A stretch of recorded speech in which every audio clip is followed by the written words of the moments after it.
to Career Uprising. I'm your host and professional career coach, Lorraine Rise. Join me as I guide you through an amazing journey of self-discovery and empowerment. If you are looking for work, changing careers, or stuck in a toxic job, then this is the show for you. I offer both practical and spiritual guidance to help you up-level and advance your career.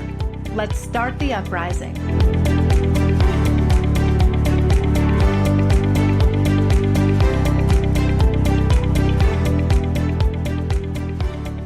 Hey everyone, you are listening to episode 97, Find the Right Company Culture Before You Take the Job, with special guest AJ Mizes. So before we get started, guys, thank you so much for being here. And I hope that you will subscribe to the show on Apple Podcasts and maybe even leave a review.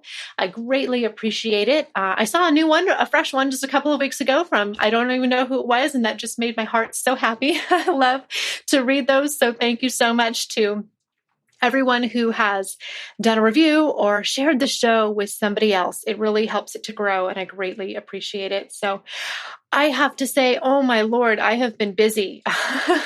My guest today, AJ, that I'm going to bring on in a minute, can probably relate to this. It is a busy time to be a career coach. There's a talk out there, I don't know if guys have heard of it, of the Great Resignation and kind of a mass exodus of a lot of people from their jobs and changing careers, I'm sure induced at least partly by the pandemic. And what I'm hearing from a lot of people is they're reevaluating their priorities and looking for something better, something closer to home, something more flexible, finally just saying, I've had it at their job. I don't know what it is, but I am busy. I am about to start waitlisting people. It is so cool. I've actually brought my resume writers back onto my staff, which is really exciting. I've got a team of people helping me.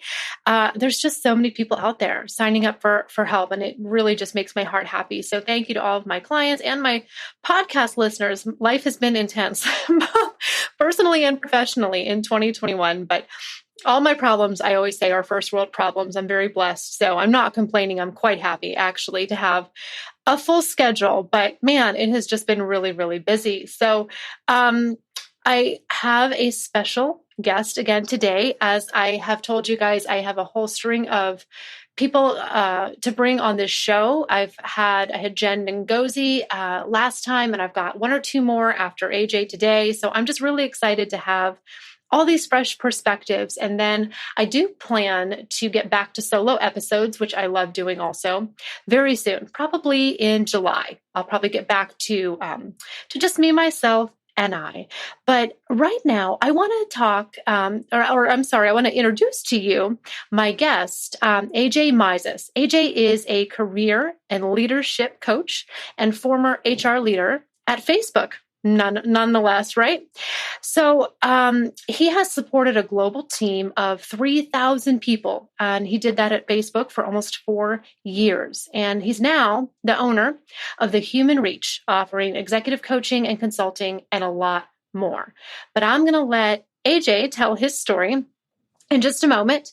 But I selected him for this show because I really wanted to get his unique perspective and his HR expertise on a question that I get from a lot of clients. And that question is, how can I know what the culture of a company is before I work there? What can I glean from the interview? What questions can I ask? What research can I do? How do I know what I'm getting into? So this show is going to be a lot around job seeking and interviewing and researching companies and really, what's going on behind the scenes in HR. I'm really looking forward to the insights that AJ is going to bring to the show. I'm going to learn myself. I'm sure you're going to learn as well. So if you're in a job search, listen up. We're talking to you. We're talking to you and we're talking about you. This is for anyone who is looking for work right now and wants to make sure that the company they go to is a great one where they actually want to be and it's not just a job. So let's dive in. Welcome to the show, AJ. Thank you so much for having me. It's a pleasure to be here. Absolutely. Absolutely. I know you must be busy like I am. I think you have like a couple of gigs going on. You do a lot of coaching, consulting, and different things. So it's a busy time, but I would love for you to just tell us a little bit more about your background in HR and how you got into your current work. Yeah, so it definitely is a busy time. There's no shortage of work out there Yes. right now, as you said. So yeah, I started the Human Reach last year in 2020 after a 12-year stint working in HR. And as you mentioned, the last 4 years I was at Facebook, almost 4 years. And I really loved like the ethos of my love of this work is really the coaching piece. And so I do executive coaching, as you mentioned. I do career strategy and then HR consulting as well. So kind of a three-pronged approach to my work. And really the career strategy piece was born out of this pandemic. And given that there were so many people who were unemployed and were trying to find work, I had people hitting me up all the time, especially in 2020, asking for advice on what to do. And so I realized that there was a huge need in the market for folks to focus in this area. And that's where I birthed Career Amp, which is my program. And it's been a pretty big cornerstone of my business. So I hear you on how busy it is right now, especially with the mass resignations and this trend that's appearing right now of people really deciding what they want to do with their life and realizing that it may not be what they're doing right now. Mm-hmm. Mm-hmm. Or it may not even be what they've been doing for 20 or 30 years. For a lot of my clients who are mid and late career, they spend a lot of time in one job sometimes and then wake up one day and go, I don't want to do this anymore. Right. So, a lot of us, I think, are reevaluating our priorities. And it sounds like you did that too, because you just started your company born out of the pandemic last year, yes. You said, right? 1,000%. Yes. And I had an itch to start my own business for a while now. I didn't know exactly what I wanted to be doing. And I think the pandemic really put a lens on, do I want to give this a shot? And there's a real need and perhaps a value that I could bring to the world. And how could I make an impact outside of, at that time, Facebook's walls, and work with people in the world? Mm-hmm, mm-hmm. It's very different when you work for a company and then when you work for yourself, isn't it? Very, it's very two different worlds. Yes, very different. Yes. And I know for me, I loved the companies that I worked at because I was like you. I was in the corporate world and that was what I thought I wanted. And I did want it for a time. But then I realized I wanted to work for the individuals. I wanted to be a coach and an advocate for people one-on-one and not just the companies, right? I wanted to help the clients make money and the employees. So I definitely understand that transition. But you have a lot of HR expertise. You come from the same background that I do. Although I think you've had even more time in HR than I did before I made the jump. I would love to get your expertise on some things, some burning questions that I know that my clients have, and probably some clients that you work with too. And I think the biggest thing I really want to talk about is company culture, because that's such a buzzword right now. It's such a hot topic. I think a lot of companies are evaluating their cultures, evaluating their diversity, their policies, flexibility, work-life balance. There's so many angles to this. And I think that it's really hard for a job seeker sometimes to know, do I want to work there? What is it really like there? And how do I really evaluate and kind of vet a company before I go there? So I would love to hear what you think about this. How can somebody go about, doing some research on a company and knowing what they're getting into when they're interviewing? Wherever you want to start. I know that's kind of a broad question. No, I love this. And it's so important because the interview process can be, sometimes, people will say it's a two-way street, but oftentimes it can really only be a one-way, or you only have a couple of minutes to answer questions. So it's so critical if you're in an interview process for your own sanity to understand what a company culture is like. So I do have some things that I like to talk about. The first is kind of an obvious one, maybe to many, but and maybe not to others, which is to check out review boards like Glassdoor. and to see different reviews that people are leaving around their experience at the company. What is the CEO rating like? How long? What was the tenure like of the people who are writing the reviews? Or and what was the type of vernacular that they're using in their reviews? Now, the one like watch out that I'll say is that not every nameless review is accurate, and so sometimes people will not associate themselves or write an anonymous review. So I always tell clients to take that with a grain of salt if it's a anonymous review. But it is a point of to look at, especially if you're seeing a lot of anonymous reviews with the same types of themes. There might be toxic internal cultures or red flags that you're noticing in multiple reviews. So to not take one review as the whole kit and caboodle, if you will. That makes sense. So look for trends, you're saying. Look for trends. Absolutely. And then the other thing that I'll say too is to do some digging on social media, and not like what videos they're posting or their employer branding stuff, but really scrolling back to dates around times of controversy. So instances of civil unrest or social movements or matters of public health, and seeing how the company is responding to those things. Are they commenting? Are they putting things out there? That'll give you a lot of indication as to the mission orientation of the company and kind of where they sit on some of those social issues. That's interesting, and I know a lot of people have questions about Glassdoor and a lot of those other review boards out there, and wonder about the validity of them. Can they trust the things that they read? I've heard a lot of people say, "Oh, take it with a grain of salt." So it's hard to know what to believe. And I have noticed that some companies take a proactive approach and will respond and they'll claim, whether it's Glassdoor or something else, they'll respond and they'll address concerns, whether it's positive or negative. And I'm curious what your thoughts are on that. Should a company be responding to employee or a former employee posts? Should they just ignore it? What do companies, is it help them if they are engaged or not? What do you think is a good stance for companies to take, or what have you seen companies doing in response to these things? Yeah, so it's one of two things. They either fully engage or they ghost and they don't say a dang thing. And my, coaching would be that 1,000% you should be responding to each and every review. And if you're just responding to the negative ones, you're going to come off as defensive. If you're just responding to the positive ones, you're going to look like you're sweeping things under the rug. And so responding to each and every review is critical. And as a job seeker, as you're seeing the responses from the company, taking note, what's the tone that they're taking in the response? Are they offering a means for that employee to reach out to a person at the company, a leader at the company, not just HR, but a leader? Are they, being defensive? Are they trying to invalidate what that person is saying? That can give you a really great indication as to the demeanor of the company and what they value.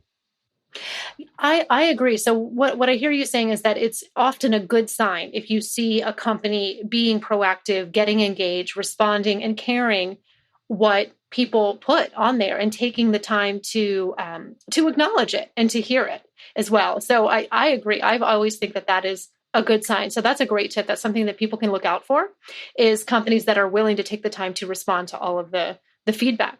I like that. Yes. Definitely. Awesome.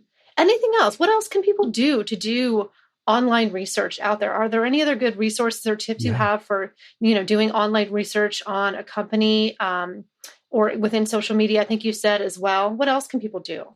Yeah. So, social media for sure. You can look at, videos that the company is producing about, showcasing different employees and how they've grown within the company. Those are really great. But really, when you think about the genesis behind why you want to learn about the company culture, is because you want to know if you jive with it, if you are in alignment with how people are treated within the company. And so the way that I define company culture is the worst behavior that the company tolerates. And so and how do you find out about that? Well, you have to ask questions and you have to actually talk to people about what their experience has been like at the company. So I have some examples of some questions that you may be asking right now, and maybe just a little bit of a way to flip those questions to get more of a juicy answer. So instead of asking, do you allow employees to work from home? Right? That's kind of, it gives you a binary response, yes or no, right? So instead you could ask something like, is there anyone on the team that I'd be working with who currently works from home on a regular basis? Because then you're going to get a story. Then you're going to get an example of a person who works remotely. Or instead of, would I be eligible for a promotion after a year in the job? You might be asking this. You can instead ask something like, can you give me an example of the internal career path for somebody who took this job in the last year? Again, you're going to get a story there. And then maybe another example is, do you allow transfers between teams? You might be asking this right now. And another way to ask that is, has anybody from this role transferred successfully to another team within the organization? And if so, which team? And that can give you those, we kind of move away from these binary, like, yes, it happens, or no, it doesn't happen, or yes, you can get promoted, or no, you can't get promoted, to that person that you're talking to tell you some real true to life examples.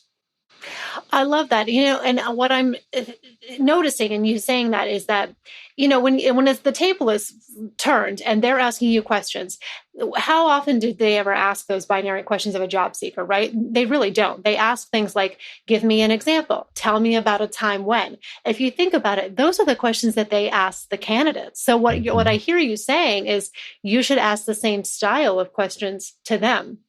And ask them to give you examples and tell you stories, and basically just reciprocate the kind of questions that they are asking you. That's what I'm hearing. Is that right?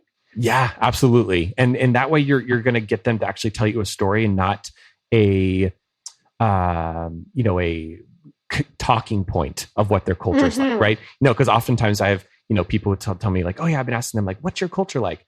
And I'm like, well, that's the perfect recipe for them to tell you exactly what their comms team has prepared for them to tell you. But instead, tell me an example of like how you have seen somebody live your culture day to day, or what was a time where somebody didn't live your culture, and then you're gonna start to see what they value. Oh, that is so good, because I do feel that it's hard to know if you're going, a lot of people will ask, oh, tell me about the company culture, but it's hard to know, are they really going to tell you the truth? Right. Like, are they going to tell you the bad things? Of course not. But so it's hard to gauge if you're going to get a genuine response. But I like your approach that you're asking them to basically give examples and tell stories and be more descriptive, and you can glean your answer that way. I love that. I think it's a great tip. Great. Yeah, it's really powerful. I mean, some of the other stuff too, I would say, especially as we're kind of getting back into populating offices, God forbid I say, right? Yeah. Is can you show up to the interview a little early? And can you observe what's going on in the lobby? How are people talking to each other? If you have a glimpse into the office, what does that look like? Are people, reaching over their cubicles and having conversations? Is there laughter in the air? Just notice that gut feeling that you get. I call it your body compass. Notice that body compass and like what it's telling you about the culture just by observing.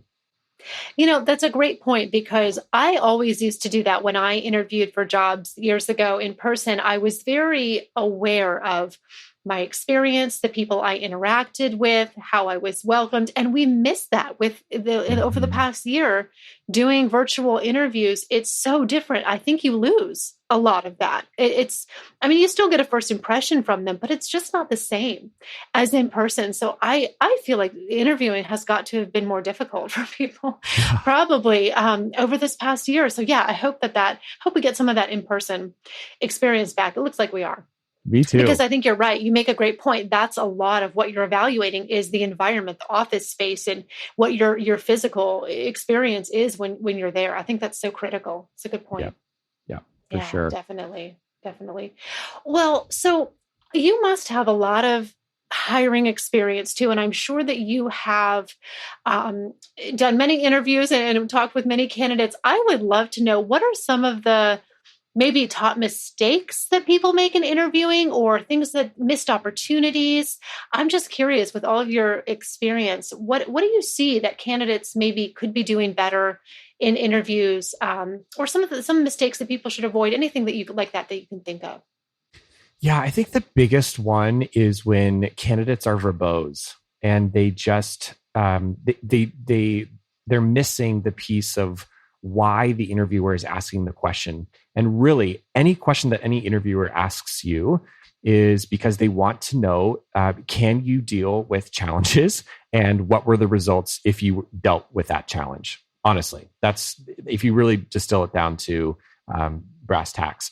But what I have observed, especially just being an interviewer, is people not getting to the point and not talking about the results of the thing that they were asked about, especially in situational or behavioral based questions like, tell me about a time when, what would you do if, all of those types of things. And so what I tell people to do, and you may have heard of this, Lorraine, but I have heard of the STAR method. And I'm actually not a fan of STAR, and I kind of like tweaked it just a little bit because STAR stands for situation, task, action, and result. And situation and task can be a little redundant.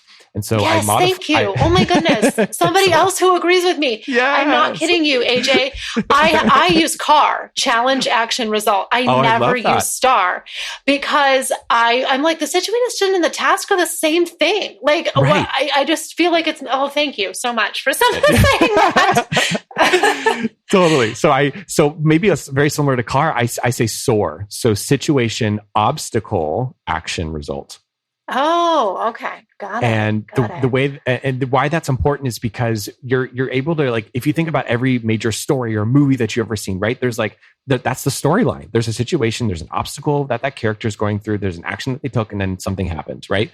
And so if you're able to tell your stories in that way, you're able to deliver the value of the work that you did and how it made an impact at the company. So I would say that's probably my biggest tip and what I coach people most on. Yes, I coach people on CAR, challenge, action, result, which achieves the same thing. There's also one that's like PAR. I can't remember what the P stands for. There's so many ways to do it, but totally. Absolutely. That's all they need to know is, what was the situation? What did you personally do? What was your role in solving it? And what was the result? What was the bottom line to the business or to the customer or whatever it was? So yes, absolutely. I teach that in two ways. One, in interviews, but also in resume writing. You can use that to write bullet points, but I tell people, flip the result and make the result first. So start with what you did and then tell me how you did it later on in the bullet point. So yeah, that's a great tip. We're on the same page there. I love it. It's good. Very good. Very good. Well, so I'm curious too, we were talking a little bit about trends in the job market. And I know there's this, we perceived mass exodus. I think it is, at least somewhat. But what other trends are you seeing out there in the job market or in employment? I'm just curious, what do you feel like people who are maybe job searching right now need to know, need to be aware of? What do you see happening out there right now? Yeah, I think just because of the HR consulting stuff that I do, there's a lot of companies who are still trying to, well, I'd say two things. Either still trying to explore what remote work looks like, or B, have already made a decision and are already executing on it. And what I'll say is that the companies who have embraced remote work and have realized that our work can be done from anywhere are the ones that are going to win. And so my prediction is that in 9 to 12 months from now, the companies who have embraced remote work, are hiring people remotely, are going to be the winners in the job market because they're going to be competing with companies who have not quite gotten there yet or haven't figured out how they're going to support remote work, the tools, the processes, like the ways in which they're going to support that remote workforce. And there is going to be a mass exodus from those companies who will be considered historic to the more progressive companies who are embracing it. And so I'm seeing a lot of clients, even right now on the career strategy side, who are coming to me saying, my company's not going to support remote work. And I want to find a job where I can work from home because I love spending time with my kids, and I love, the flexibility that it gives me. I love not having a commute. And I just think that this past, 15 months or so has really proven to the world that we really can work remotely. We really can collaborate over a computer screen. And it may not be as enjoyable as it is in person, but we don't have to be around people 100% of the time to get our work done. Mm-hmm. Oh, absolutely. Well, I will echo that on a personal level and say my husband started a new job just about a month or so ago. And this company actually approached him a year ago when the pandemic started, and it was in person only. And it would have required us to relocate far across the country. Mm-hmm. And so it didn't work out at the time. And a year later, they came back and said, "Are you still interested? We've made the job remote." Yeah. And so now he took the job. Congratulations we don't have to move to Texas. So for them, it made the difference. It was make or break. Like, you're going to get the candidate or you're not. I mean, they truly had to change their employment model because he is actually the first or one of the first remote employees they've ever had. Everybody was on site 100%. And he's maybe like the one or two first in remote employees they've ever had. So talk about being on the cusp of a change within a culture of a company. Yeah. Totally, so you're absolutely correct about that. Yeah. It's really interesting. It is. The world is changing right in front of our eyes. It really is. Really is. We're living in it. I think it's mostly good. I don't know. Not all of it. Some days, ask me how I feel differently. Some days better than others. But a lot of it, I think, is good. I think the remote work trend is a good thing. I think that, I mean, I can tell you, I left the working world, the corporate world 6 years ago because of that very reason, because I knew my work as a recruiter could absolutely be done 100% remote. I did not need that office for anything, and they wouldn't do it. They said no, and I left.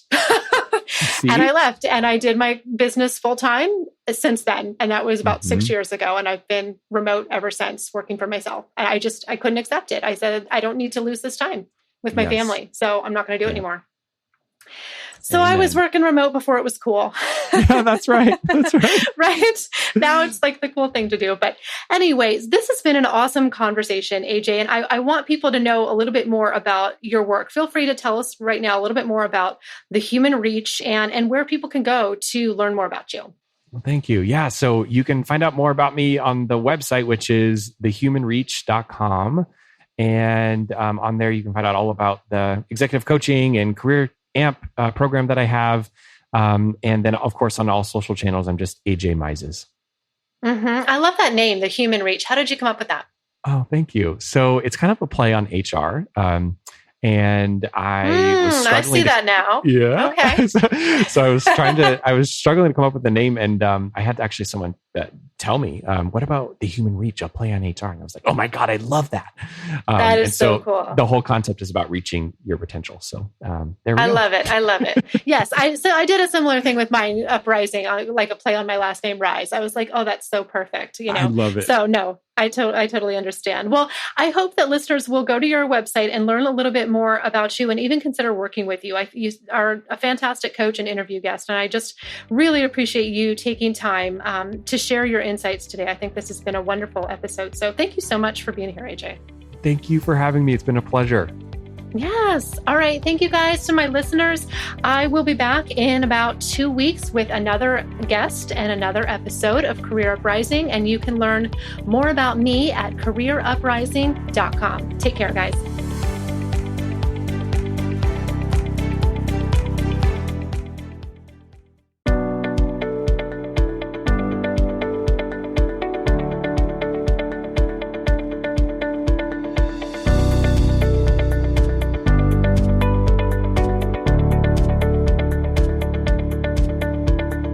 That's it for today's show. Thank you so much for listening.